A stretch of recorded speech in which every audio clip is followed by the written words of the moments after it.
Hello everyone. अभी जो है मैं मतलब क्लास में देखती हूँ कि सभी बच्चे जो है बहुत परेशान हैं कि सीजीएल का सिलेबस चेंज हो गया है, तो हम क्या करें। और सबसे ज्यादा बच्चों को ये दिक्कत है कि हमें करंट अफेयर्स में दिक्कत हो रहा है, और सबसे ज्यादा जीएस को लेके बच्चे परेशान हैं कि भाई जीएस तो मेरा स्टेनो हुआ, सीजीएल हुआ, रेलवे हुआ, सब जीएस को लेके बहुत परेशान है। मैं अभी मुझे लग रहा है कि लगभग पिछले साल का 6 ईयर का 2016-17 से मैं पूरा क्वेश्चन देख रही थी, तो ऐसा नहीं है कि जीएस में बहुत कुछ चेंजेज आए हैं। बस वही किया है कि थोड़ा सा पैटर्न जो है बदल दिया है। पहले पॉइंट टू पॉइंट जो आप पढ़ के जाते थे वैसा पॉइंट टू पॉइंट क्वेश्चन आ जाते थे। अभी क्या है कि क्वेश्चन को थोड़ा घुमाने लगा है, उसी क्वेश्चन को थोड़ा सा घुमा दिया तो आप कंफ्यूज हो जाते हैं कि ये क्वेश्चन कहाँ से आ गए।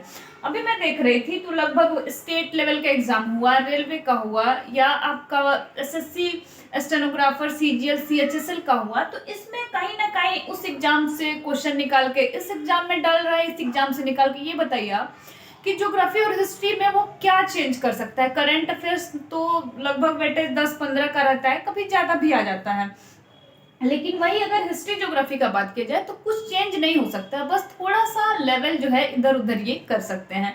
तो इसमें मैंने 2-4 ऐसे क्वेश्चन देखे वो मल्टीपल बार हर एग्जाम में पूछा हुआ है। जैसे अगर बंगाल के पहले गवर्नर कौन थे, तो गवर्नर पूछेगा तो आप बता देंगे क्लाइव है, लेकिन पहला गवर्नर जनरल कौन है। अब देखिए, गवर्नर और गवर्नर जनरल, अभी आपको लग रहा है कि ये चीजें याद है, लेकिन वहां पे जाके आप भूल जाएंगे। तो पहले गवर्नर जनरल कौन है, तो विलियम बेंटिंक है, लेकिन गवर्नर की बात है तो कौन है, क्लाइव है। लेकिन वही आपसे पूछे कि भारत के पहले गवर्नर जनरल कौन है, तो वॉरेन हेस्टिंग्स है।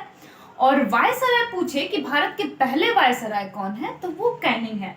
तो इन सब क्वेश्चन को आपको इतना अच्छे से याद करना है। आप अपने पढ़ाई में ये जीएस में तो खास करिए रखिए, या किसी भी सब्जेक्ट्स को आप पढ़ रहे हैं तो उसमें ये ध्यान रखिए कि 100% में 30% नई चीजें पढ़नी है और 70% हमें अपने रिवीजन को टाइम देने हैं। क्योंकि एग्जाम में क्या होगा कि आप जाएंगे 2 बार पढ़े रहेंगे, जो चीजें आती है उसमें भी कंफ्यूजन होगा, क्योंकि वो ऑप्शन ऐसा डालते हैं कि आप पूरी तरह वहां पे ब्लैंक हो जाएंगे कि मुझे तो कुछ याद ही नहीं आ रहा, ये होगा कि ये होगा, और फिर आप गलत करके आ जाएंगे। जैसे देखिए, अभी एक एग्जाम था उसमें क्वेश्चन पूछा हुआ था कि सहायक संधि के जो है, मतलब सहायक संधि जब बना था तो उसके जन्मदाता कौन है, तो डुप्ले है। लेकिन सहायक संधि जो है वो किसके द्वारा ज्यादा उपयोग किया गया, तो वेलेजली के द्वारा किया गया। तो अगर आप डीपली पढ़े रहेंगे तो आप इन चीजों को इजीली वहां पे ऑप्शन टिक करके आ सकते हैं। अभी इसके पहले मुझे लग रहा है कि बीआईएस का पेपर हुआ था। बीआईएस के पेपर में हम सबसे पहले क्या पढ़ के जाते हैं कि फर्स्ट रैंकिंग पे कौन है। अब फर्स्ट रैंकिंग नहीं पूछ रहा है, आप ध्यान में रखिएगा, लेकिन सेकंड थर्ड ये पूछ रहा है।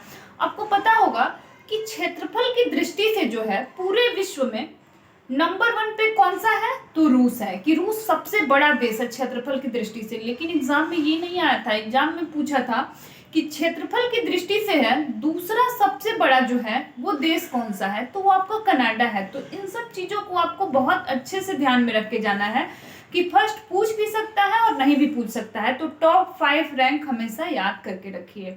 तो आगे मैं ऐसे ही जीएस का जो है बहुत बड़ा वीडियो तो नहीं, क्योंकि मेरा भी शेड्यूल बहुत बिजी रहता है, लेकिन छोटा छोटा जो है मैं देखते ही रहती हूँ कि प्रीवियस ईयर में क्या पूछ रहा है। तो वैसा जो मल्टीपल बार पूछा हुआ रहेगा उसका मैं शॉर्ट्स आपको बना के सेंड करती रहूंगी। Thank you.